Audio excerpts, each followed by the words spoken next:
Assalamualaikum warahmatullahi wabarakatuh. Salam sejahtera untuk kita semua.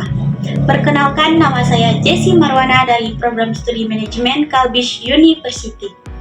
Pada kesempatan kali ini, saya ingin berbagi topik yang sangat dekat dengan kehidupan kita sebagai generasi muda, yaitu overthinking, yang merupakan kebiasaan berpikir berlebihan yang sering membuat kita cemas dan sulit untuk tenang.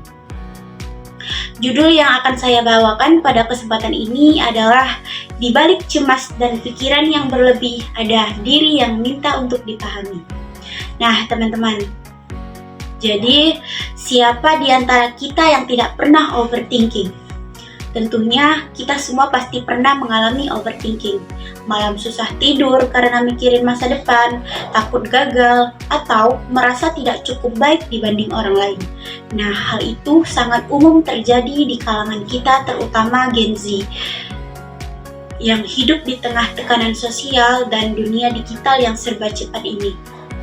Dari data menurut Indonesia National Education Mental Health Survey tahun 2022, sekitar 34,9% remaja Indonesia mengalami masalah kesehatan mental dan 3,7% diantaranya mengalami gangguan kecemasan. Namun, hanya 2,6% yang mendapat bantuan profesional, yang artinya sebagian besar menanggungnya sendirian.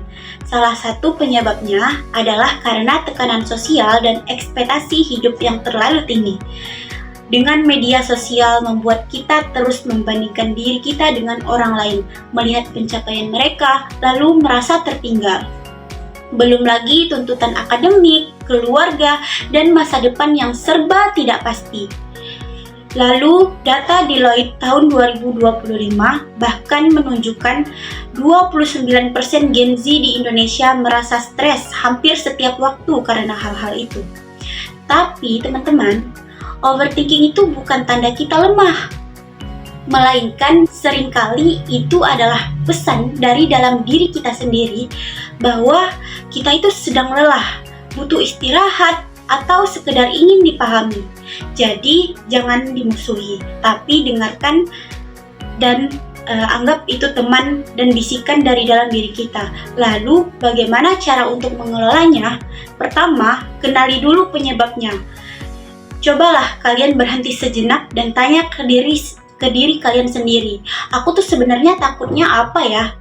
Mungkin dengan cara menulis jurnal atau voice note itu bisa membuat kita melepaskan beban pikiran itu. Lalu yang kedua, tenangkan diri lewat hal-hal sederhana seperti jalan sore, nonton film, mendengarkan lagu, atau sekedar mematikan HP sebentar, sehingga hal-hal kecil itu bisa membantu pikiran kita lebih tenang.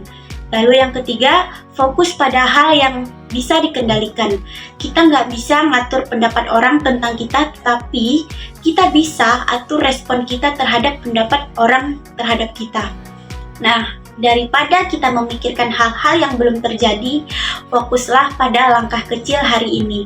Dan terakhir, jangan pernah ragu untuk bercerita, terutama curhat ke teman kita, keluarga, atau mungkin konselor di kampus. Bukan tanda kita lemah, tetapi tanda kita berani jujur pada diri sendiri. Lalu sebagai penutupnya, marilah kita ubah cara pandang kita terhadap overthinking. Jangan jadikan overthinking sebagai musuh, melainkan pengingat bahwa diri kita sedang butuh untuk dipahami dan dirangkul. Sebab benar, di balik cemas dan pikiran yang berlebih ada diri yang diminta untuk dipahami. Dan ketika kita mulai memahami diri, di sanalah ketenangan sejati mulai tumbuh. Semoga apa yang saya sampaikan bisa merubah cara kita untuk menghadapi overthinking. Selama ini cukup sekian yang saya sampaikan. Terima kasih. Assalamualaikum warahmatullahi wabarakatuh. Sampai jumpa.